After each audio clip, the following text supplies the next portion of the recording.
नमस्कार, सुप्रभात। आप देख रहे हैं IBC 24। मैं हूं आप सभी के साथ रचना नितेश और साथ की बड़ी बात में आप सभी का बहुत बहुत स्वागत है। बुलेटिन की शुरुआत करेंगे किसान आंदोलन की खबर के साथ। किसान के आंदोलन का आज 14वां दिन है। किसान नेताओं और अमित शाह के बीच बैठक भी हुई कल, जो बेनतीजा रही। तो लगातार बैठकें चल रही हैं, लेकिन हर बैठक बेनतीजा निकल रही है। देर रात तक चली इस बैठक में गृह मंत्री अमित शाह भी किसान संगठनों को, किसानों को मनाने में नाकाम रहे। सरकार और किसानों के बीच आज एक बैठक होनी थी, वो बैठक भी अब रद्द हो चुकी है। आज किसानों को एक नया प्रस्ताव दिया जाएगा और देखना होगा कि क्या इस नए प्रस्ताव पर सहमति सरकार और संगठनों के बीच बनती है। प्रस्ताव पर आज किसान बैठक करके मंथन करने जा रहे हैं। बताया जा रहा है कि आज 12 बजे किसान सिंघू बॉर्डर पर एक बैठक करेंगे। एक अहम बैठक जो सरकार प्रस्ताव देने वाली है, उस पर बैठक होगी। किसान के मुद्दों पर आज विपक्ष हालांकि राष्ट्रपति से मुलाकात करने वाला है। आपको बता दें, राहुल गांधी समेत कई विपक्ष के नेता आज राष्ट्रपति से इसे लेकर बैठक करने जा रहे हैं, मुलाकात करने जा रहे हैं। किसान के आंदोलन का आज 14वां दिन है। लगातार 14 दिनों से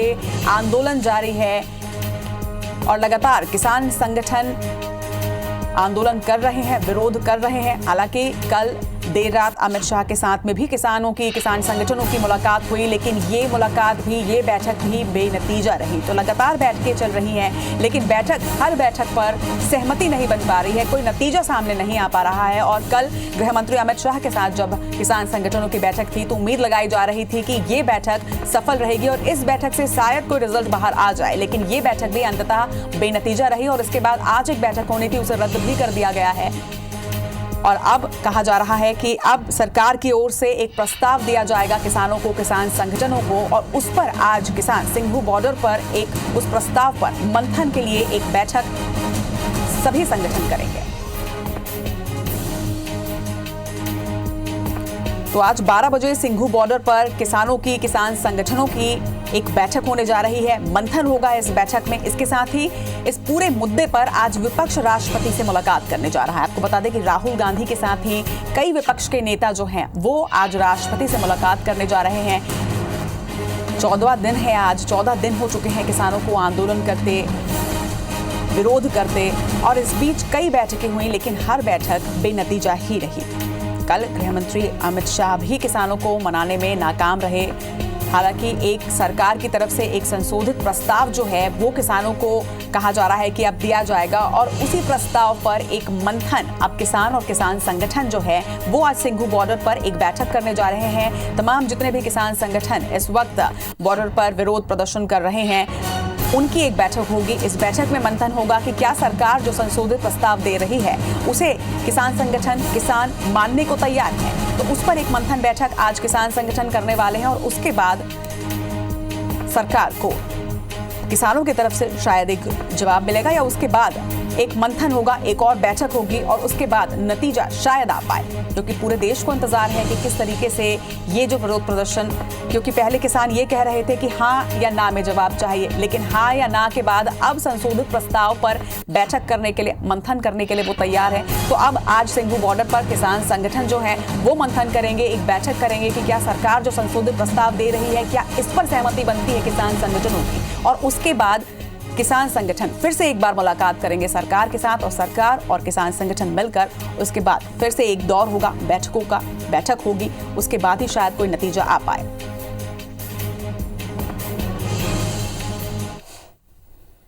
छह महीना बाद प्रपोजल दिया है। 6 महीना पहले प्रपोजल देता तो चर्चा होता। आज आंदोलन पीक पे पहुंच गए। कुछ लिख के देंगे, अमेंडमेंट क्या करेंगे, कुछ अमेंडमेंट क्या करेंगे।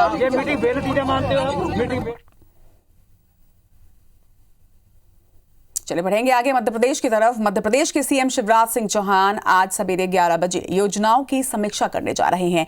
इसमें कमिश्नर, कलेक्टर, आईजी, एसपी के कामकाज की भी समीक्षा की जाएगी। आपको बता दें कि वीडियो कॉन्फ्रेंसिंग के माध्यम से सीएम शिवराज सिंह चौहान कलेक्टर और कमिश्नर के साथ आज संवाद करेंगे।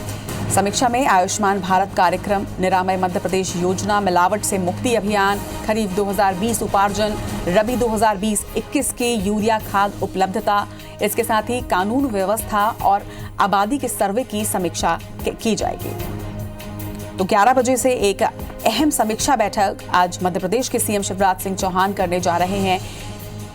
अलग अलग कामों की समीक्षा इस बैठक में की जाएगी। इस बैठक में कमिश्नर, कलेक्टर, आईजी और एसपी के कामकाज की समीक्षा होगी। इसके साथ ही ये भी बता दें कि वीडियो कॉन्फ्रेंसिंग के जरिए कलेक्टर और कमिश्नर के साथ आज सीएम शिवराज सिंह चौहान ये संवाद करने जा रहे हैं। इस समीक्षा में कई योजनाओं पर बातचीत होगी। आयुष्मान भारत कार्यक्रम, निरामय मध्य प्रदेश योजना पर बातचीत होगी। उसके साथ ही मिलावट से मुक्ति अभियान पर भी समीक्षा की जाएगी।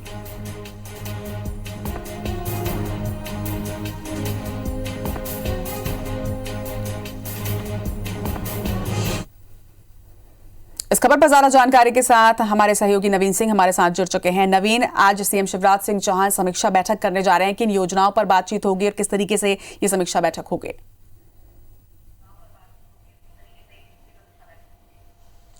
देखिए, आज 11 बजे मुख्यमंत्री शिवराज सिंह चौहान कलेक्टर कमिश्नर्स के साथ वीडियो कॉन्फ्रेंसिंग करेंगे।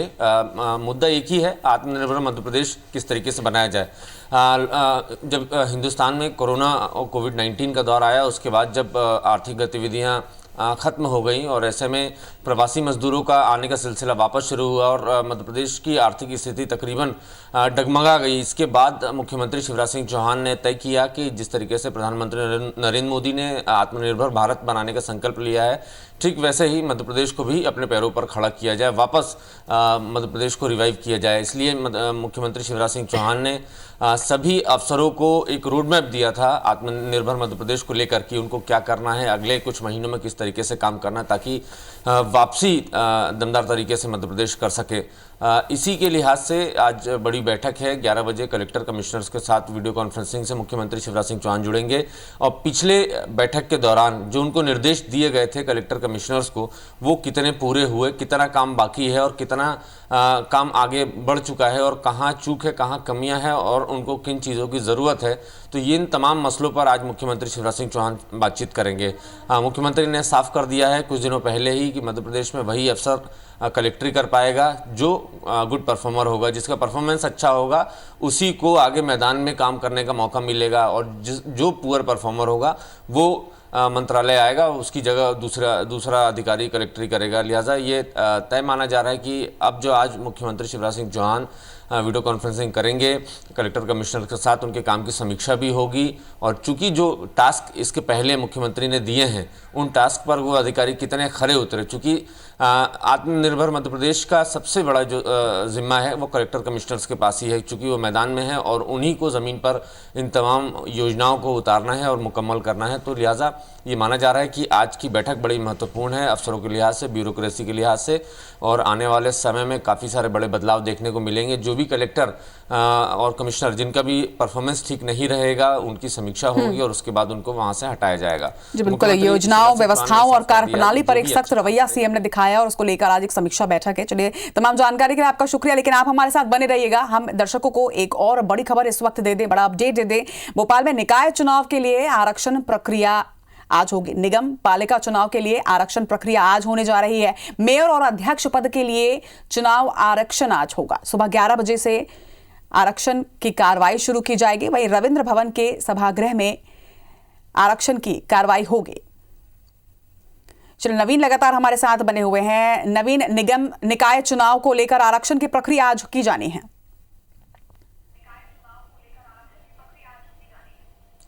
देखिए, मध्य प्रदेश में अब दिसंबर के बाद ये माना जा रहा है कि जनवरी में नगरीय निकाय चुनाव होने हैं और इसके लिए आरक्षण की प्रक्रिया होनी है और आरक्षण की प्रक्रिया आज 11 बजे से शुरू होगी। आज ये साफ हो जाएगा कि मध्य प्रदेश में नगरीय निकायों में कौन से जाति का आरक्षण है, कौन वहाँ से कैंडिडेट होगा। सभी की निगाहें टिकी हुई हैं और सबसे खास बात कि सभी दावेदार जो हैं वो बड़ी बेसब्री से इंतज़ार कर रहे हैं। सबकी दावेदारी है, लेकिन सबको इंतज़ार है कि आज ये तय हो जाएगा कि मध्य प्रदेश की राजधानी भोपाल, इंदौर या ग्वालियर, जबलपुर जो भी शहर हैं वो उनके लिए जो नगर निगम के महापौर हैं वो किसके लिए, किस जाति के लिए आरक्षित होता है। तो ये कुछ देर बाद ये प्रक्रिया शुरू होगी। 16 नगर निगम है मध्य प्रदेश में और इन 16 के 16 नगर निगमों में बीजेपी का कब्जा है। कांग्रेस लगातार कोशिश कर रही है कि किसी भी तरीके से इस मिथक को तोड़ा जाए और जो 16 के 16 नगर निगम है वो कांग्रेस जीत सके। कांग्रेस लगातार कोशिश कर रही है। हालांकि कांग्रेस और बीजेपी दोनों को ही इंतजार है कि आज जो आरक्षण की प्रक्रिया होनी है ये पहले ये पिक्चर ये साफ साफ हो जाए, इसके बाद वो अपने कैंडिडेट उतारें उस जाति के, और जो मजबूत दावेदार हो उसको मैदान में मौका दें और मिलजुल कर काम करें। कांग्रेस के लिए समन्वय समिति स्थानीय स्तर पर भी बनाने जा रही है और बीजेपी की भी तैयारियां तेज़ है। बीजेपी अब दिसंबर के आखिरी हफ्ते के बाद से आभार यात्रा, जिस तरीके से उपचुनाव में बीजेपी को शानदार जीत मिली है, उसके बाद अब आभार यात्राओं के जरिए नगर निकाय चुनाव की तैयारियों में बीजेपी जुट जाएगी। हालांकि बीजेपी के दावे हैं कि लगातार उनके बातचीत चल रही है, लगातार उनकी बैठकें चल रही हैं नगरीय निकाय चुनाव को लेकर, लेकिन देखना दिलचस्प होगा कि आज जो आरक्षण होता है उसमें किसके अरमान एक तरीके से टूटते हैं और किसको मौका मिलता है आज की आरक्षण प्रक्रिया के बाद।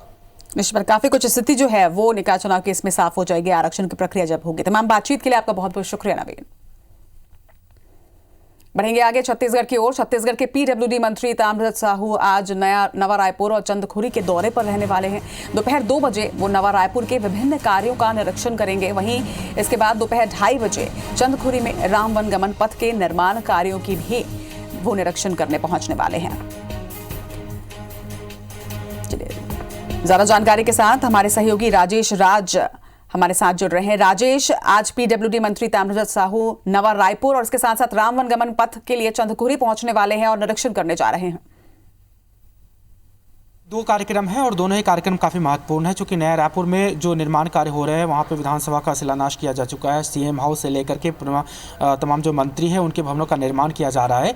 तो ये एक महत्वपूर्ण विजिट होगी। खुद मंत्री है वहाँ पे जाएंगे और चीज़ें कितनी बेहतर ढंग से बन पाए और कितनी जल्दी बन पाए ये सुनिश्चित करने के लिए और उसको एक्सपेडाइट करने के लिए ये उनका दौरा होगा। साथ ही नया रायपुर में और भी जो कई निर्माण कार्य है, महत्वपूर्ण निर्माण कार्य, ऑफिसों के जो बिल्डिंग बन रहे हैं उसका भी निरीक्षण वो कर सकते हैं। तो ये करीब आधे घंटे का उनका कार्यक्रम नया रायपुर में होगा। वो इन तमाम चीज़ों को देखेंगे। पीडब्ल्यूडी के तमाम अधिकारी वहाँ पे मौजूद होंगे, तो खुद स्थल पे देख करके ये सुनिश्चित कर सकेंगे कि गुणवत्तापूर्ण कार्य और जो समय सीमा है उसमें ये काम पूरा हो सके, इसलिए वो अधिकारियों को निर्देश भी देंगे। ये एक कार्यक्रम है। और दूसरा जो महत्वपूर्ण कार्यक्रम है वो चंद्रखुरी में है। राम वन गमन का जो पथ निर्माण है वो छत्तीसगढ़ सरकार की काफ़ी महत्वाकांक्षी परियोजना है और छत्तीसगढ़ को पर्यटन के नक्शे पर विश्व भर में स्थापित करने की ये महत्वाकांक्षी परियोजना है, जिसमें जो पौराणिक काल में जो राम जिस रास्ते से होकर के वो गए हैं लंका की ओर, उसका एक बहुत बड़ा हिस्सा छत्तीसगढ़ में पड़ता है और उसको पर्यटन के लिहाज से डेवलप करने और पर्यटन के मानचित्र पर छत्तीसगढ़ को स्थापित करने की ये छत्तीसगढ़ सरकार की योजना है। तो उसका एक हिस्सा चंद्रखुरी से भी गुजरता है, तो वो हिस्सा को वो देखेंगे, वो निरीक्षण करेंगे और वो भी सुनिश्चित करेंगे कि जिस तरह जिस गरिमा से ये पथ निर्माण हो रहा है वो पूरा हो रहा है कि नहीं, वो निर्माण हो रहा है कि नहीं। तो इस लिहाज से ये भी दौरा उनका काफी महत्वपूर्ण। निश्चित तौर पर राजेश की चंदखुरी और राम वनगमन पथ परियोजना जो है ये निश्चित तौर पर महत्वाकांक्षी योजना है। इसके साथ साथ 17 दिसंबर को 2 साल पूरे करने जा रही है सरकार और इस वक्त पर 2 साल पूरे करने के उत्सव पर जो आयोजन होने हैं वो भी चंदखुरी में होने हैं, तो इस लिहाज से भी काफी महत्वपूर्ण हो जाता है वहां का दौरा। जी बिल्कुल, क्योंकि 2 साल की उपलब्धि में एक बड़ा हिस्सा ये राम वनगमन का भी है, पथ का भी है और उस लिहाज से भी ये काफ़ी महत्वपूर्ण है। तो मंत्री का वहाँ पे विजिट होना, विभागीय मंत्री का होना निश्चित रूप से सुनिश्चित करेगा कि जो काम है वो तय समय में पूरा हो और ताकि वो जनता को बता सके 2 साल पूरा होने पर कि उनकी क्या क्या उपलब्धि रही है। और उस उपलब्धि में एक ये भी है, और चंद्रखुरी इसलिए भी महत्वपूर्ण है क्योंकि वहाँ माता कौशल्या का मंदिर बन रहा है, वो भी काफ़ी भव्य तरीके से बन रहा है। तो एक चंद्रखुरी काफ़ी महत्वपूर्ण स्थान बनता जा रहा है। तो ये जो दौरा होगा वो निश्चित रूप से महत्वपूर्ण होगा और चूंकि विभाग के तमाम वहाँ पे अधिकारी मौजूद होंगे, संस्कृति विभाग के भी कुछ अधिकारी वहाँ पे मौजूद हो सकते हैं, तो समन्वयता किस तरह से बनी रहे और किस तेजी से काम पूरा हो सके ये सुनिश्चित करना उनकी प्राथमिकता होगी। जी, तमाम बातचीत के लिए आपका बहुत बहुत शुक्रिया राजेश।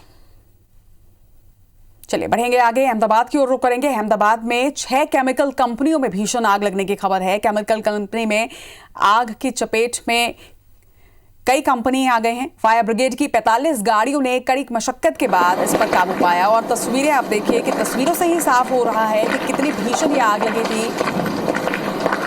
देर रात की ये तस्वीर है। 6 केमिकल कंपनियों में अहमदाबाद में भीषण आग लगी। बताया जा रहा है कि केमिकल कंपनी में आग लगी जिसके बाद कई कंपनियों को भी उसने अपनी चपेट में ले लिया। फायर ब्रिगेड की 45 गाड़ियों ने बहुत ही मुश्किल के बाद, मशक्कत के बाद इस आग पर काबू पाया। और तस्वीरें देखकर साफ अंदाजा लगाया जा सकता है कि कितनी भीषण ये आग थी। और बताया जा रहा है कि 6 केमिकल कंपनियों में आग लगी थी और मशक्कत के बाद हालांकि इस पर काबू पाया गया है।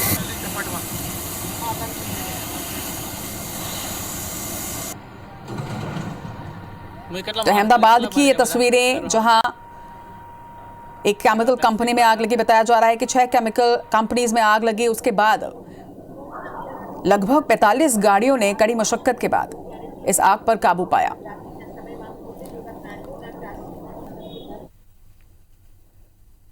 छत्तीसगढ़ सरकार के तहत निगम मंडल बोर्ड जैसी सरकारी संस्थाओं में नियुक्तियों का इंतजार अब खत्म होने जा रहा है। मंगलवार को मुख्यमंत्री निवास में निगम मंडल बोर्ड में नियुक्तियों को लेकर 4 घंटे से ज्यादा देर तक बैठक चली। इस बैठक में मुख्यमंत्री के साथ सभी मंत्री और प्रदेश कांग्रेस अध्यक्ष मोहन मरकाम मौजूद रहे। सभी ने करीब 100 नामों पर सहमति बनाई है। वहीं बताया जा रहा है कि 150 से ज्यादा नेताओं के नामों पर चर्चा हुई है। काफी चर्चा के बाद जाति, क्षेत्र और सक्रियता के आधार पर नामों को फाइनल किया गया। करीब 3 दर्जन निगम मंडल में अध्यक्ष, उपाध्यक्ष और सदस्य के रूप में 100 से ज्यादा पदाधिकारियों की नियुक्ति होनी है। वहीं बैठक के बाद कैबिनेट मंत्री रविंद्र चौबे ने बताया कि आज निगम मंडल में नियुक्तियों को लेकर मंत्रिमंडल के बीच विस्तारित चर्चा हुई है। मंत्री चौबे ने कहा कि नाम फाइनल कर लिए गए हैं और बहुत ही जल्द दूसरी सूची जारी होने के साथ ही पार्टी संगठन की सूची जारी होगी।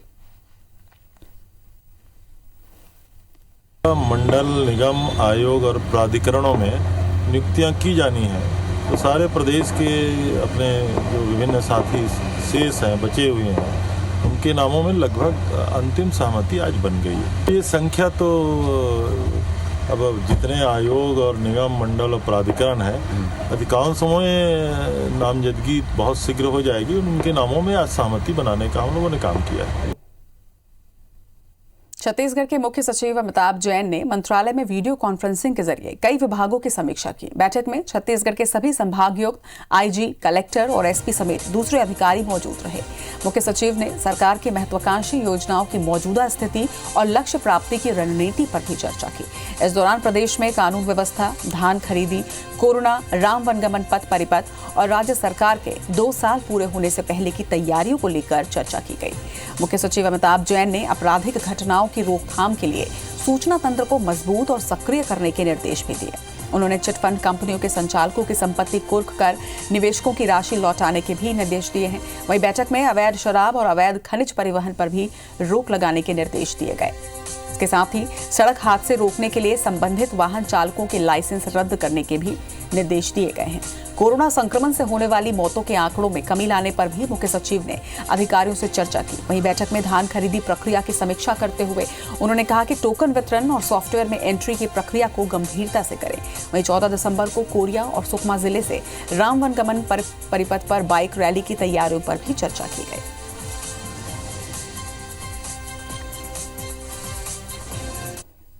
कोविड-19 कोरोना महामारी के चलते मध्य प्रदेश के श्योपुर में स्वास्थ्य कर्मियों की अस्थायी नियुक्ति की गई है, लेकिन अब इन्हें निकाल दिया गया है।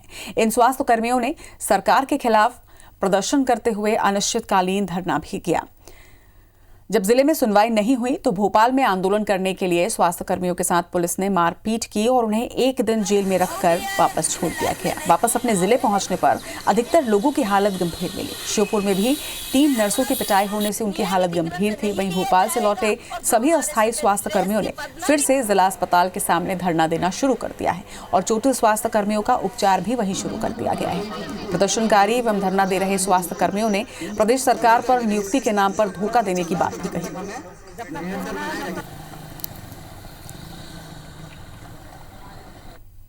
और प्रदेश के कोरोना के आंकड़े आपको बताते हैं। छत्तीसगढ़ में बीते 24 घंटे में 1467 नए कोरोना मरीजों की पुष्टि की गई है। तो प्रदेश में संक्रमण फैल रहा है। कल 15 मरीजों की कोरोना के संक्रमण से मौत भी हुई है। वहीं 1290 मरीज प्रदेश में डिस्चार्ज भी किए गए हैं। छत्तीसगढ़ में अब तक के मौत के आंकड़े की बात की जाए तो ये 3025 पर पहुंच चुकी है, यानी 3025 लोगों ने अब तक कोरोना के संक्रमण से अपनी जान गंवाई है। तो मौत का आंकड़ा भी बढ़ रहा है। वहीं छत्तीसगढ़ में अगर एक्टिव मरीजों की बात की जाए तो ये 19,516 पर पहुंच चुका है। वहीं छत्तीसगढ़ में अब तक 2,27,158 मरीज स्वस्थ हो चुके हैं और अस्पतालों से डिस्चार्ज कर दिए गए हैं। हालांकि कुल संक्रमितों के आंकड़े की बात की जाए तो छत्तीसगढ़ में अब तक 2,49,699 मरीज कोरोना वायरस से संक्रमित हो चुके हैं। बीते 24 घंटे में 1467 मरीजों की पुष्टि की गई है।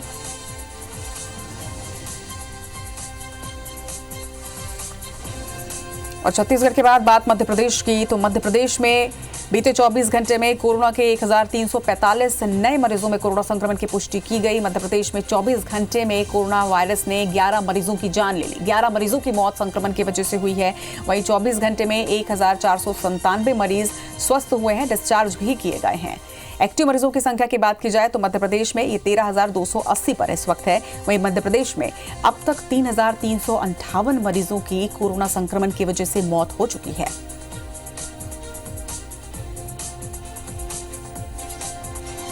तो कोरोना का संकट अब तक चला नहीं है। हालांकि वैक्सीन पे बात आ रही है, वैक्सीन की ट्रायल्स चल रहे हैं और आज ब्रिटेन में पहली वैक्सीन लगाई भी जाएगी। लेकिन अब तक हिंदुस्तान में पहली वैक्सीन नहीं पहुंची है, पहली वैक्सीन नहीं लगाई गई है और इसलिए लगातार IBC 24 ये लोगों से अपील करता है कि अपना ध्यान रखें, सुरक्षित रहें, मास्क का धारण जरूर करें और सोशल डिस्टेंसिंग का पालन जरूर करें। आप बढ़ेंगे आगे। इंदौर जिले में समीक्षा बैठक में कलेक्टर की फटकार से CMHO डॉक्टर प्रवीण जाड़िया की तबीयत बिगड़ गई है। वहीं उनकी आंख से आंसू भी निकल आए। CMHO डॉक्टर प्रवीण जाड़िया को कलेक्टर मनीष सिंह ने भरी बैठक में यूजलेस कह दिया, जिसके बाद उनका BP बढ़ गया और इसके बाद उन्हें विभाग के अधिकारी मेदांता अस्पताल ले गए, जहां उनकी जांच की गई। बता दें कि कोविड काल में CMHO डॉक्टर प्रवीण जाड़िया की कार्यप्रणाली से कलेक्टर खुश नहीं थे। सोमवार को एक समीक्षा बैठक थी। इस समीक्षा बैठक में भी कलेक्टर ने उन्हें ये कह दिया था कि यदि आप काम नहीं कर पा रहे हो तो अपना ट्रांसफर दूसरे जिले में करा लें। वहीं आज हुई बैठक में भी कलेक्टर मनीष सिंह ने स्वास्थ्य विभाग से संबंधित कुछ सवाल CMHO डॉक्टर प्रवीण जाड़िया से पूछे, जिसका जवाब डॉक्टर जाड़िया नहीं दे पाए, जिसके बाद कलेक्टर ने उन्हें यूजलेस कह दिया। वहीं तबीयत बिगड़ने के बाद उन्हें मेदांता अस्पताल ले जाया गया। इस मामले में कलेक्टर मनीष सिंह ने कहा कि डॉक्टर प्रवीण जाड़िया एक अच्छे इंसान है, पर उनकी कार्यप्रणाली ठीक नहीं है।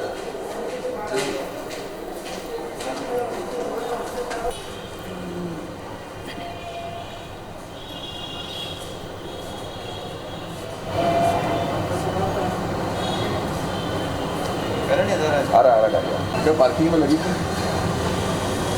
इंदौर CMHO डॉक्टर प्रवीण जाड़िया की ये तस्वीर। समीक्षा बैठक में जिस तरीके से कलेक्टर ने उन्हें फटकार लगाई और भरी बैठक में जिस तरीके से उन्हें यूजलेस कह दिया, उसके बाद उनकी आंखों से आंसू निकल आए। निश्चित तौर पर कोरोना काल में इंदौर सबसे ज़्यादा अफेक्टेड रहा, सबसे ज़्यादा संक्रमण इंदौर में रहा और इसे लेकर पहले भी कलेक्टर ने उन्हें ये कहा था कि अगर वो काम नहीं कर पा रहे तो वो ट्रांसफ़र करा लें, जिसके बाद यूजलेस कहने पर उनकी तबीयत बिगड़ गई, BP बढ़ गया और उन्हें अस्पताल में ले जाया गया। बढ़े आगे। कोरोना से जंग लड़ते हुए जिंदगी की बाजी हारने वाले कोरोना वॉरियर्स के बच्चों को भी MBBS में आरक्षण दिया जाएगा। उनके लिए अलग से मेरिट लिस्ट तैयार की जाएगी और छत्तीसगढ़ से भी ऐसे ही कोरोना वॉरियर्स के परिवार से 5 बच्चों का चयन किया जाना है। मेडिकल काउंसलिंग कमेटी ने 5 सीटें इसके लिए आवंटित करने के लिए आवेदन मंगवाया है, लेकिन इसके लिए अभ्यर्थी को नीट क्वालिफाई करना जरूरी होगा। आवेदन चिकित्सा शिक्षा संचालक या स्वास्थ्य संचालक के माध्यम से सर्टिफाइड करके सेंट्रल कमेटी को भेजे जाने होंगे और इस संबंध में ACC की वेबसाइट पर अपलोड नोटिफिकेशन जारी कर दिया गया है। एडमिशन के लिए मेडिकल काउंसलिंग कमेटी ने देश भर की नई दिल्ली के Lady Hardinge Medical College, Wardha के MGMS कॉलेज, हल्द्वानी के गवर्नमेंट मेडिकल कॉलेज, वहीं जबलपुर के नेताजी सुभाष चंद्र बोस मेडिकल कॉलेज और अजमेर के JLN मेडिकल कॉलेज जैसे 5 मेडिकल कॉलेज का चुनाव किया है।